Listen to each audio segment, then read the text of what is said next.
ரமலானுடைய ஆரம்ப 10 நாள் ரஹ்மத்து, இரண்டாவது 10 நாள் மகுபிரத்து பாவ மன்னிப்பு, மூணாவது 10 நாள் நரகத்திலிருந்து விடுதலை. இப்படியாக மௌலைமார்கள் ஒன்றை கூறுகிறார்கள்.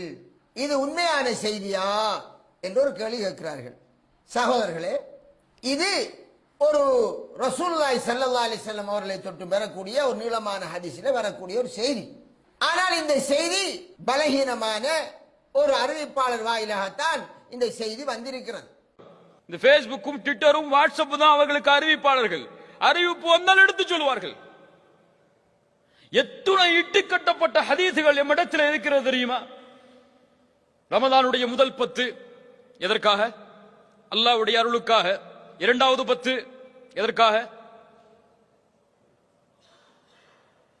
பாவ மன்னிப்பிற்காக. மூன்றாவது 10 நரக விடுதலைக்காக. யார் சொன்னது? இது மௌது, இட்டு கட்டப்பட்ட ஹதீஸ் இது. அஸ்ஸலாமு அலைக்கும் வரஹ்மத்துல்லாஹி வபரகாத்துஹு. பொதுவாகவே சோசியல் மீடியாவில் இடம் பிடித்த ஒரு ஆலிமாக கருதப்படக்கூடிய ஒருவரை பற்றி நான் இங்கே ஒரு சில விடயங்களை முன்வைக்கலாம் என்று நினைக்கிறேன். மௌலவி அப்துல் பாசித் புகாரி அவர்கள் இலங்கையிலும் இந்தியாவில் தமிழ்நாட்டிலும் இது போன்று மலேசியா போன்ற இடங்களில் இது போன்று தமிழ் பேசக்கூடிய மக்கள் மத்தியிலே ஓரளவு இடம் பிடித்து அவர்களுடைய உள்ளங்களை கவர்ந்த முறையில் ஒரு திறமையுடன் பேசி வருகிறார் என்பதை நாங்கள் அறிகிறோம். என்றாலும் அவருடைய கருத்துக்களிலே பாரதூரமான விஷயங்கள் இருக்கின்றன என்பதை மக்கள் தெளிவு பெறத்தான் வேண்டும். அவரே அவருடைய இந்த பதிவில் ஒரு முக்கிய செய்தி என்பதாக சொல்லிவிட்டு அதனை நாங்கள் எடுத்து சொல்வது கடமை. அதாவது ஃபேஸ்புக்கிலும் ட்விட்டரிலும் வாட்ஸ்அப்பிலும் வந்தது எல்லாம் நீங்கள் தெரிந்தவர்களிடம் கேட்டு அதனை உறுதி செய்யாமல் மக்களிடம் பரப்பிவிடக் கூடாது என்பதாக சொல்கிறார்.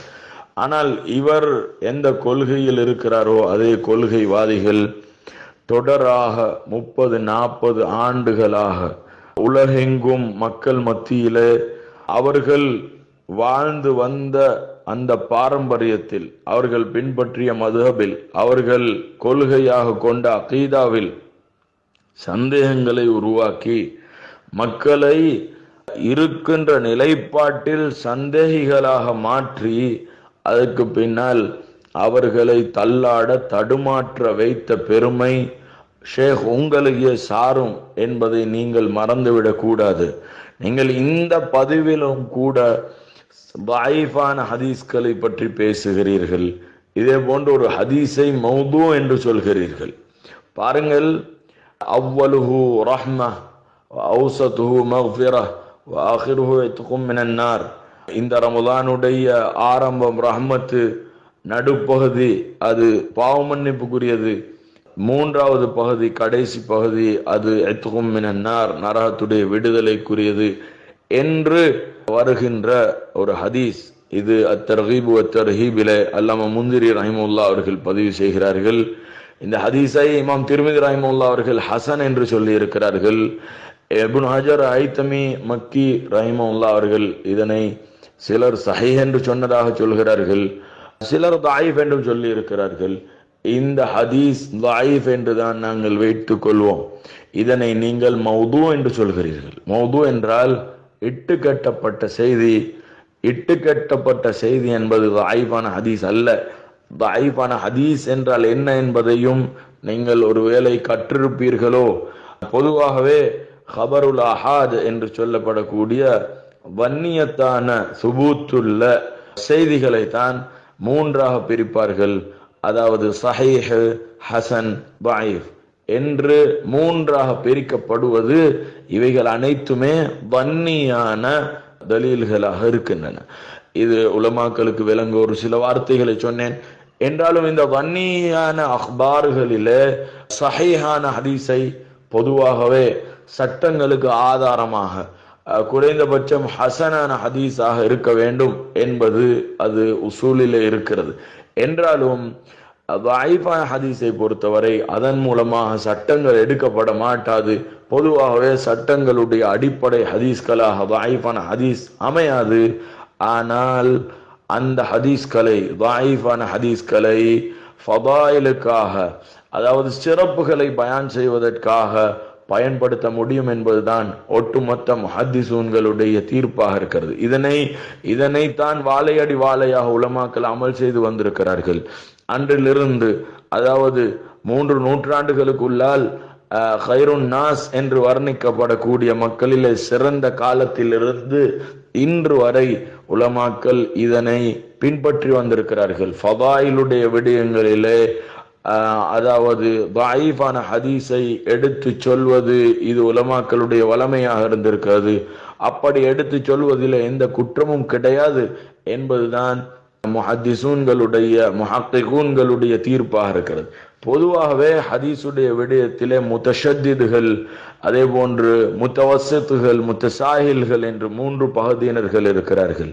அதாவது ஹதீஸுடைய விடயத்தில் கடும் போக்கை கையாளக்கூடியவர்கள் இப்னு தைமியா ரஹிமஹுல்லாஹ் போன்று, அதே போன்று அவருடைய மாணவர் இப்னுல் கையும் போன்று, இதே போன்று இந்த காலங்களிலே வாழ்ந்து மரணித்த ஷேக் அல்பானியை போன்று அவருடைய விடயத்தில் பொதுவாக முத்தஷத்தித் என்றும் சொல்லலாம், முத்தசாஹில் என்றும் சொல்லலாம். சில விடயங்களிலே முத்தஷத்திதாகவும் சில விடயங்களிலே முத்தசாஹிலாகவும் நடந்து செல்கிறார். இப்படி கடின போக்கை கையாண்டு ஹதீஸ்களை அளவுக்கு மிச்சம் தட்டக்கூடிய பண்புள்ளவர்களை பொதுவாகவே அவர்கள் ஏதாவது ஒரு விடயத்தில் தஈஃப் என்றோ மௌது என்றோ தீர்ப்பு கொடுத்தால், இட்டுக்கட்டப்பட்டதென்றோ தீர்ப்பு கொடுத்தால் அது மீள பரிசீலனை செய்யப்படும் என்பதுதான் ஹதீஸ்கலை வல்லுநர்களுடைய கொள்கையாக இருக்கிறது. இதே போன்று நடுநிலைமையாக நடக்கக்கூடியவர்கள் ஹாஃபிஸ் இப்னு ஹஜர் அஸ்கலானி போன்று, அல்லாமா தஹாபி போன்று, அல்லாமா இப்னு கசீர் போன்று, அல்லாமா முந்திரி போன்று ரஹிமஹுல்லாஹ், இப்படியான ஆயிரக்கணக்கான முஹத்திஸுகள் இந்த விடயத்தில் எடுத்து சொல்ல முடியுமானவர்கள். இவர்கள் சஹீஹ் தஈஃபை பிரிக்கும் பொழுது அது ஏற்றுக்கொள்ள முடியுமானதாக இருக்கிறது. இதே போன்று ஒரு சிலர்கள் இருக்கிறார்கள், அவர்கள் முத்தசாஹில்களாக, அதாவது சில தஈஃபான ஹதீஸ்களை கூட சஹீஹ் என்ற அந்தஸ்துக்கு கொண்டு போய் சேர்க்கக்கூடியவர்களாக இருக்கிறார்கள். இதிலே பிரபல்யமான இமாமாக, அதாவது அவர்கள் மிகவுமே பலமான ஒரு இமாம் ஹதீஸுடைய விடயத்திலே இமாம் ஹாக்கிம் ரஹிமுல்லா அவர்கள், என்றாலும் ஹதீஸுக்கு தீர்ப்பு செய்யும் விடயத்திலே ஒரு முத்தசாஹிலாக இவர்களுடைய விடயத்தில் பார்க்கப்படுகிறது. இப்படியாக யாரிடமிருந்து நீங்கள் இந்த ஹதீஸை மௌது என்று சொல்கிறீர்கள்? நாங்களும் தேடி பார்த்த வகையில் இந்த ஹதீஸை மௌது என்று சொன்ன இமாம்கள் யாரும் கிடையாது என்பதை புரிந்து கொள்ள வேண்டும். அதே நேரம் இப்படியாக நீங்கள் நுனிப்புள் மேய்ந்து விட்டு, இல்லை என்றால் பாராமுகமாக திரும்பி பார்க்காமல் ஒரு ஹதீஸை பற்றி பேசிவிட்டு நீங்கள் மக்களை வேறு குறை சொல்கிறீர்கள். ஃபேஸ்புக்கை, ட்விட்டரை, வாட்ஸ்அப்பை பயன்படுத்திவிட்டு மக்கள் மத்தியிலே நீங்கள் பொய்யான செய்திகளை பரப்புகிறீர்கள் என்று குறை சொல்லும் அளவு உங்களிடம் தகமையோ திறமையோ காணப்படவில்லை என்பது இதே உங்களுடைய வீடியோவில் நீங்கள் பதிவு செய்திருக்கின்ற உங்களுடைய இந்த ஹதீஸுடைய விடயத்திலே, அதாவது அல்லாமா முந்திரி ரஹிமஹுல்லாஹ் அவர்கள் அத்தர்ஹீப் வத்தர்ஹீபிலே கொண்டு வந்த அவ்வலுஹு ரஹ்மா அவ்ஸத்துஹு மக்ஃபிரா வ ஆகிருஹு இத்கும் மினன் நார் என்ற இந்த ஹதீஸை நீங்கள் மௌது என்று சொன்ன செய்தி அதற்கு ஆதாரமாக இருக்கிறது. நீங்கள் இதனை தேடி பார்க்காமல், திரும்பி பார்க்காமல், இதனை பற்றி பாராமுகமாக மக்கள் மத்தியிலே ஒரு பொய்யை பரப்பி எவ்வளவு பெரிய ஆபத்திலே மக்களை தள்ளினீர்கள் என்றால், இவர்கள், அதாவது மக்கள் ஹதீஸுடைய விடயத்திலே சந்தேகப்படும் அளவு நிறைய நூல்களில் இந்த ஹதீஸ் காணப்படுகிறது. உலமாக்கள் பிரபல்யமாக இந்த ஹதீஸை பேசுகிறார்கள்.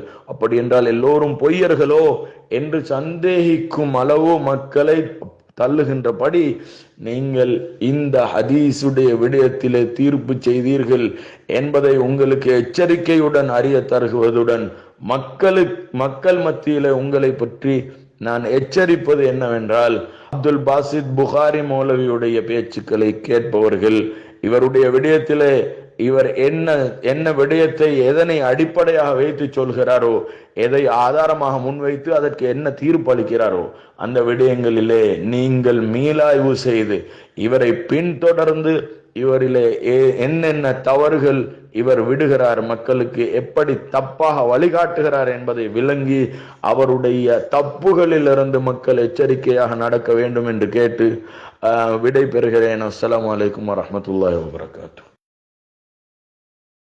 ஒரு செய்தியை கேள்விப்பட்டால் தெரிந்தவர்களிடத்தில் முதலில் சென்று இது சஹீஹா தஈஃபா, இதை மக்களுக்கு எடுத்துச் சொல்லலாமா என்ற உறுதியை தேடிக் கொள்ளுங்கள். அல்லாஹ் ரப்புல் ஆலமீன் நமக்கு தெளிவை தரட்டும்.